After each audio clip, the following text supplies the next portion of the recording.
What's up, everyone? Welcome back to another review. This time we're taking a look at Lethal Weapon, directed by Richard Donner, starring Mel Gibson and Danny Glover. Written by Shane Black. Now, Lethal Weapon is one of those sentimental buddy cop movies of the 80s, and this movie is a whole lot of fun. Now, I was never the world's biggest Lethal Weapon fan. I find the movies to be very, very enjoyable, and I've only seen all four of them once, and this is actually the second time I've seen the original Lethal Weapon movie, and I can honestly say that I enjoyed the movie. I like the blend of action and humor, though I think a movie like Die Hard, handled it much better.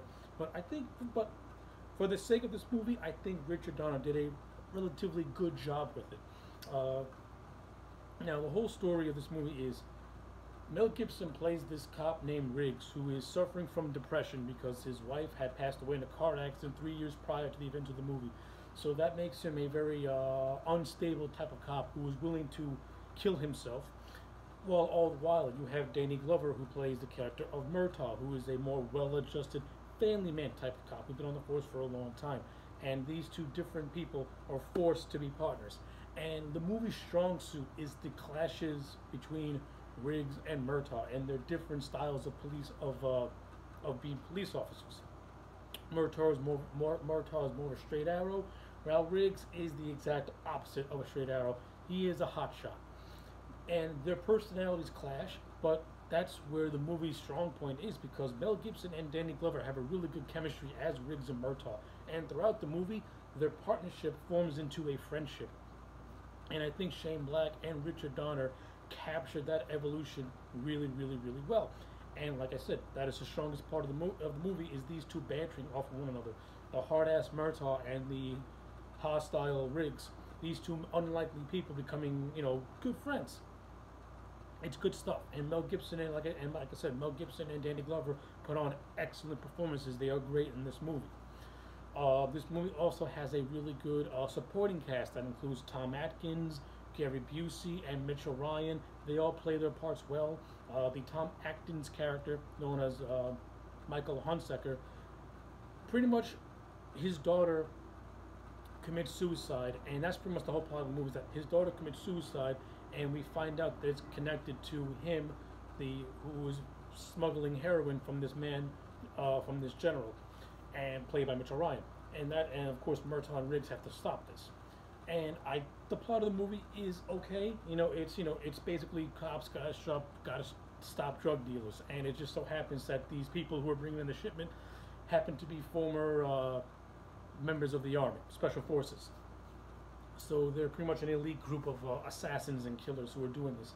And for the most part, I thought Mitchell Ryan, he's fine in the role, though I don't think this movie has enough scenes of him to sell his villainy. To be honest with you, Gary Busey as Mr. Joshua, I think he should have been the main villain alone, because he has more of a screen presence than Mitchell Ryan. And not only that, a majority of the action sequences are handled by Mr. Joshua's character, and he's a badass. He's good. I like Gary Busey in the role. He has that right amount of menace and dry humor to him. And I like this little rivalry that develops between Joshua and Riggs, which leads to a very entertaining, yet I think sloppily done fight scene between the two near the end of the movie. And Tom Atkins, he's a veteran character actor. You may know him from Halloween 3 Season of the Witch. He's good in anything he's in, and even though his role is relatively minor, I think he puts on a good performance. And I like the fact that his character has a connection to the Murtaugh character, with them being Vietnam War buddies. So that was fine too. And like I said, Mitchell Ryan, he is fine in the role, though I think he's underutilized, and he does not have much of a presence to him as a villain, because I think Gary Busey overshadows him. Now, speaking of the direction, I thought Richard Donner, I think this movie is really well shot. I like the gritty realism that Richard Donner brings to this movie. The majority of the action sequences are very well done. They're very over the top, and they're very spectacle-like. But like I said, I think the hand-to-hand fight between Riggs and Joshua is very sloppily done. I don't know, there's something about that fight scene that I just don't like. I think the camera cuts were just way too quick, and there is this big spotlight that really can be distracting during that fight scene that I didn't care for whatsoever. But I think the majority of the movie, is really well done, really well shot. And like I said, I like the blend of the over-the-top 80s action and the humor that this movie has. And I think, like I said, Richard Donner captured all of it relatively well.